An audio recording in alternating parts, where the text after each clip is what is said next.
please subscribe and don't forget to press the bell icon to get notified whenever we upload a new video. उधर Delhi police की crime branch ने केरल के एर्नाकुलम में हुई 2 बड़ी लूट की घटनाओं में शामिल 3 आरोपियों को गिरफ्तार किया। गिरफ्तार आरोपियों में वारदात का मास्टरमाइंड अरशद भी शामिल है, जबकि एक आरोपी रोहिंग्या है। आरोपियों के पास से लूट का सामान भी बरामद हुआ। और सबसे पहले बड़ी खबर आप तक पहुंचा दे। उत्तर प्रदेश के बाराबंकी में 9 लोगों की मौत से हड़कंप मच गया। बाराबंकी में बीती रात अचानक कई लोगों की तबीयत बिगड़ गई, जिसके बाद उन्हें इलाज के लिए अस्पताल में भर्ती कराया गया, लेकिन उनकी हालत बिगड़ने के बाद उन्हें जिला मुख्यालय ट्रॉमा सेंटर में रेफर कर दिया गया। ड्यूटी पर तैनात डॉक्टर के मुताबिक सभी लोगों ने जहरीली शराब पी रखी थी, लेकिन लखनऊ ले जाते वक्त 6 लोगों की रास्ते में ही मौत हो गई। हालांकि आबकारी विभाग ने जहरीली शराब पीने से मौत की बात से इनकार किया। आबकारी विभाग ने मौत की वजह ठंड को बताया है। फिलहाल प्रशासन ने शवों को पोस्टमार्टम के लिए भेज दिया है। उत्कर्ष हमारे साथ हमारे सहयोगी इस वक्त जुड़ चुके हैं। उत्कर्ष, कई वजहें सामने आ रही हैं, क्या साफ हो पाया कि आखिरकार मौत की क्या वजह रही?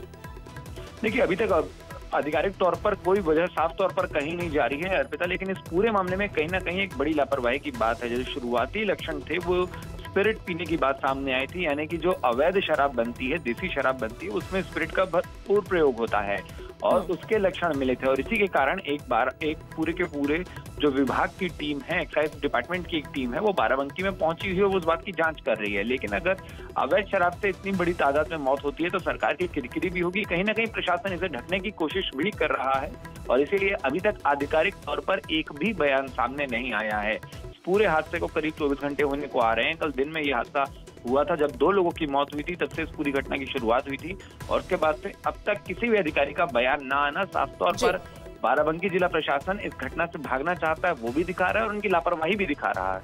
शुक्रिया उत्कर्ष। उधर मुंबई के वन अबव रेस्टोरेंट में हुए हादसे के 3 मुख्य आरोपियों को पुलिस ने गिरफ्तार कर लिया। पब के मालिक जिगर सांघवी, कृपेश सांघवी और अभिजीत मनकर को पुलिस ने बुधवार देर रात गिरफ्तार कर लिया। आरोपियों को आज भाईवाड़ा कोर्ट में पेश किया जाएगा। फरार आरोपियों पर 1 लाख रुपए का इनाम था। इस मामले में एक अन्य आरोपी युक्त तुली पर वो अभी भी फरार है।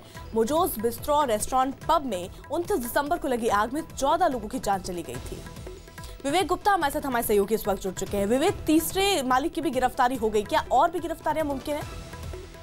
अभी तक देखिए, इस पूरे मामले में मुंबई पुलिस ने जो 3 नवाब के मालिक थे जो पिछले 10 दिन से फरार थे, उन्हें तीनों को गिरफ्तार कर लिया है। तीनों के खिलाफ 1 लाख रुपए का इनाम भी रखा गया था और उनके ऊपर लुकआउट नोटिस भी जारी किया था।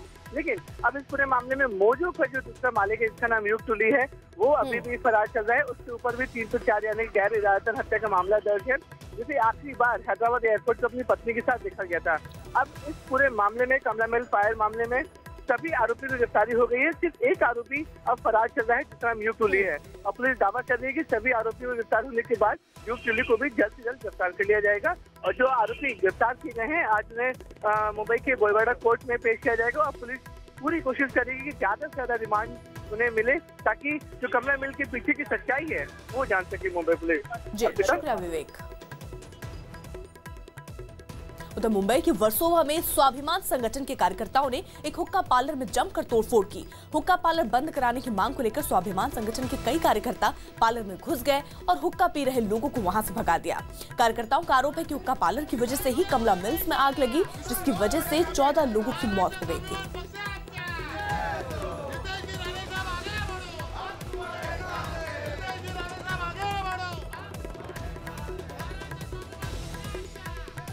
ये कमला मिल का जो प्रकरण हुआ है, इसके बाद भी खुले आम तरीके से ये हुक्के पार्लर चल रहे हैं, तो ये हम लोग अभी नहीं देख सकते। मुंबई को और इनके हाथों में से रख नहीं सकते, इसीलिए हम लोग को आज ये स्टेप लेना पड़ा।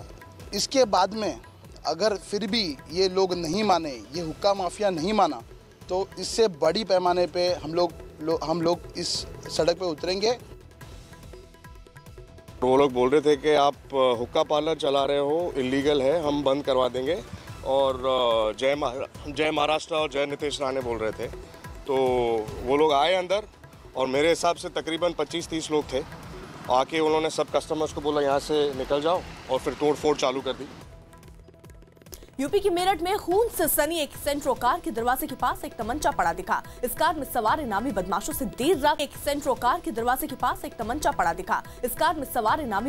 देर रात पुलिस की मुठभेड़ हो गई थी, जिसमें एक बदमाश पुलिस की गोली से घायल हो गया, जबकि उसका साथी मौके से फरार हो गया।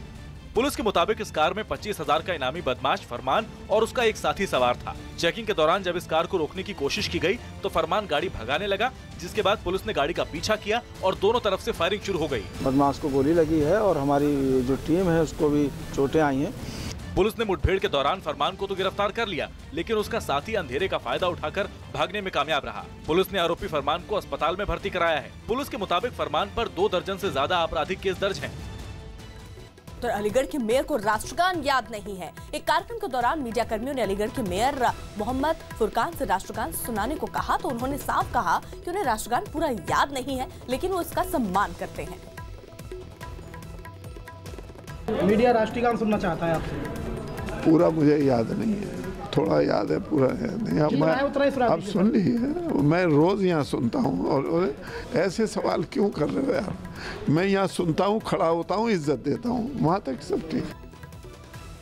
उत्तर प्रदेश के गोरखपुर में महावीरपुरम इलाके के एक घर में एक महिला मीडिया वालों को कुछ बताती दिखी। इस घर में NRHM घोटाले के आरोपी पूर्व CMO पवन कुमार श्रीवास्तव की संदिग्ध हालत में गोली लगने से मौत हो गई थी, जिसके बाद उनके घर पर मीडिया वाले पहुंच गए और घर वालों से मामले की जानकारी लेने लगे। घर वालों के मुताबिक पवन कुमार श्रीवास्तव BSP की सरकार के दौरान हुए NRHM घोटाले की जांच की वजह से काफी डिप्रेशन में थे। आरोपी होने की वजह से उन्हें हर महीने CBI पूछताछ के लिए दिल्ली जाना पड़ता था। इस महीने की 15 तारीख को भी उन्हें दिल्ली बुलाया गया था। कोर्ट वगैरह भी CBI वगैरह का भी मामला था इनका NRHM वाले में। हाँ, NRHM वाले में तो इससे साल भर से थोड़े डिप्रेस रहते थे। हर महीने जो जानना रहता था, इसकी वजह से थोड़ा ज्यादा ही। अभी उनको फिर 15 को जाना था। सीतापुर और कुशीनगर के CMO रहे पवन कुमार श्रीवास्तव का शव उनके घर से बरामद किया गया। मौके से पुलिस को उनकी लाइसेंसी रिवॉल्वर भी मिली है। जांच में जुटी पुलिस फिलहाल इसे आत्महत्या का मामला मान रही है। उत्तर प्रदेश के कुशीनगर से पुलिस ने बिहार ले जा रही शराब की बड़ी खेप को बरामद किया। शराब की करीब 1000 पेटियां गाड़ियों में भरकर पंजाब से बिहार ले जाई जा रही थी। पुलिस ने शराब के साथ 4 आरोपियों को भी गिरफ्तार किया। इनमें से 2 पंजाब के और 2 बिहार के रहने वाले हैं। आरोपियों के पास से हथियार भी बरामद हुआ। मुझे सूचना जानकारी मिली थी कि एक DCM और एक बोलेरो में अंग्रेजी शराब भर करके पंजाब से लाई जा रही है, जो बिहार भेजने की तैयारी में है। इसी में घेराबंदी करके हमारे यहाँ जनपद कुशीनगर के पटहरवा थाना क्षेत्र में इसकी घेराबंदी की गई तो एक DCM मिली उसी की, और शिनाख्त पे आगे एक बोलेरो भी मिली जिसमें 4 लोग मिले जो इसको बिहार ले जाने की फिराक में थे। उत्तराखंड की राजधानी देहरादून में वन विभाग की टीम एक तेंदुए को जाल में पकड़कर ले जाने लगी। ये तेंदुआ शहर के घर में घुस आया था, जिसके बाद पूरे मोहल्ले में हड़कंप मच गया और आनन फानन में वन विभाग को इसकी जानकारी दी गई। इससे पहले कि वन विभाग की टीम पहुंचती, तेंदुए ने एक लड़के पर हमला कर उसे घायल कर दिया। वन विभाग की टीम को भी तेंदुए को जाल में फंसाने के लिए भारी मशक्कत करनी पड़ी। इसके लिए टीम के लोग घर की छत पर चढ़ गए और नीचे बैठे तेंदुए को ट्रैंक्विलाइजर गन की मदद से बेहोश कर दिया। एक बार जब तेंदुए पर ट्रैंक्विलाइजर का असर दिखने लगा तो वन विभाग के लोगों ने जाल फेंक कर उसे फंसा लिया। जनसंख्या तो बढ़ती जा रही है और उनका हैबिटेट श्रिंक होते जा रहे हैं। जहाँ पहले इतने घने जंगल थे, आप रुक गए, इस वजह से उनका हैबिटेट कम होने की वजह से। वन विभाग की इस कवायद को देखने के लिए लोगों की भारी भीड़ जमा हो गई। बताया जा रहा है कि ये तेंदुआ पिछले 1 महीने से शहर के सहस्त्रधारा रोड और रायपुर इलाके में आतंक फैलाया था।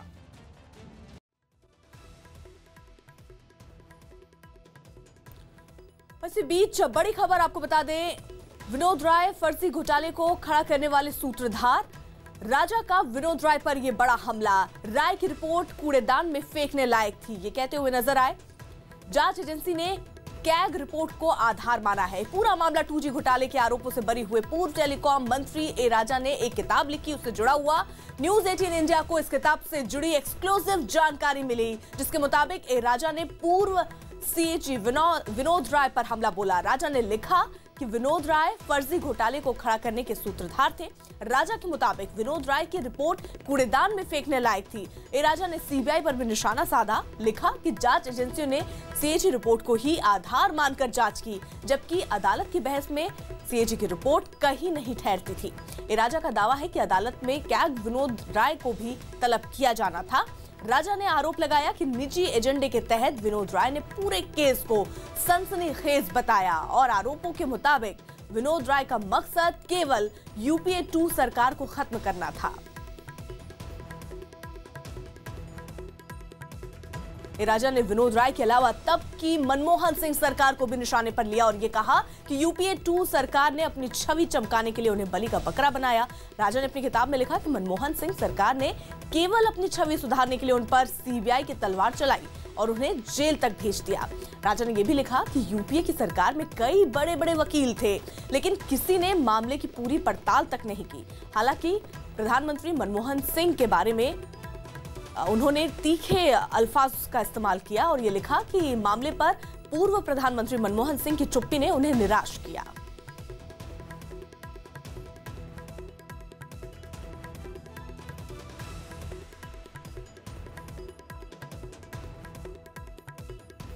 उधर शिवपुरी रेलवे स्टेशन पर पुलिसकर्मियों ने अचानक कुछ लड़कों की पिटाई शुरू कर दी। ये लड़के गुना में सैनिक भर्ती रैली में शामिल होने के लिए आए हुए थे, लेकिन इन लोगों ने तीर्थ दर्शन यात्री ट्रेन में जबरन घुसकर हंगामा शुरू कर दिया।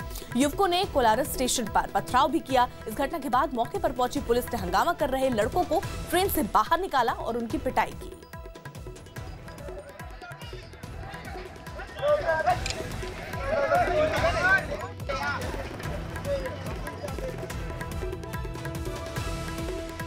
उधर हरियाणा के टोहाना में आईटीआई कैंपस में कॉलेज स्टाफ और छात्रों के बीच झड़प हो गई। आईटीआई के छात्रों ने बुधवार को प्रिंसिपल पर मनमानी का आरोप लगाते हुए उनके खिलाफ नारेबाजी करने लगे। जब कॉलेज के कर्मचारियों ने उन्हें समझाने की कोशिश की तो वो और उग्र हो गए। इस दौरान छात्रों ने प्रिंसिपल के ऑफिस में तोड़फोड़ भी की। घटना की खबर पर कैंपस पहुंची पुलिस ने मामले को शांत कराया और दोनों पक्षों से लिखित में शिकायत देने की बात कही।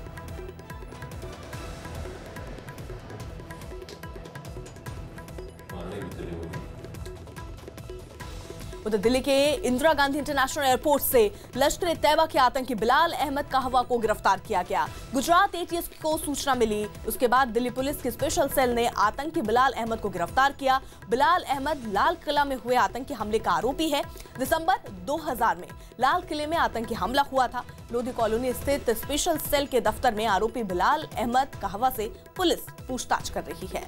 दीपक बिष्ट हमारे सहयोगी जुड़ चुके। दीपक, क्या जानकारी?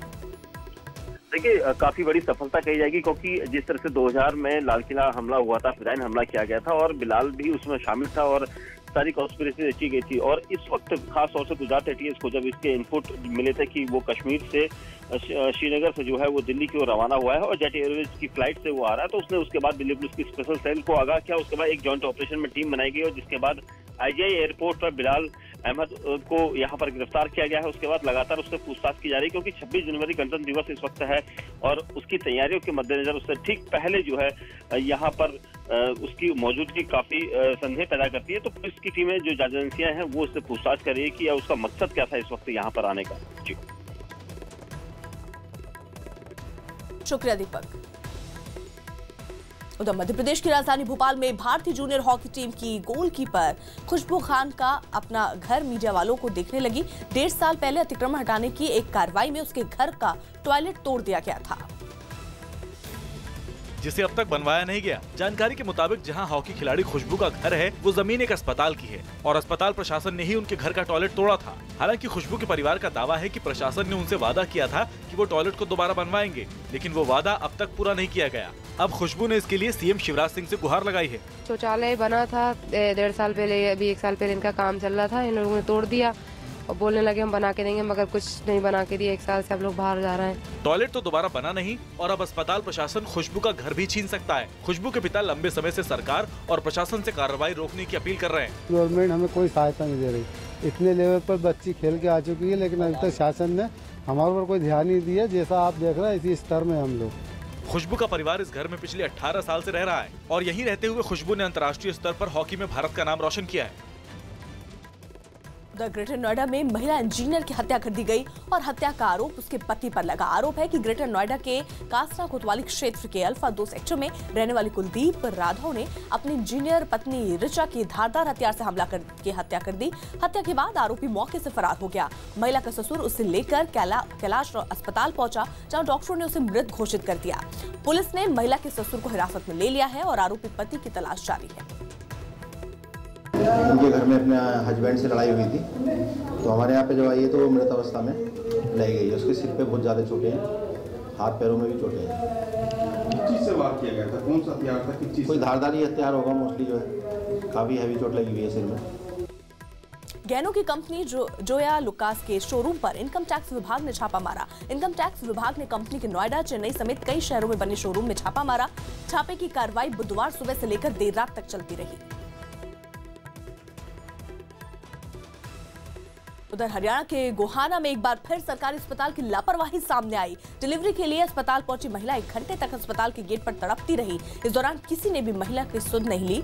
अस्पताल के गेट पर ही महिला ने एक बच्ची को जन्म दिया, जिसके बाद अस्पताल के कर्मचारियों में हड़कंप मच गया। अस्पताल के एसएमओ ने पूरे मामले की जांच के आदेश दिए।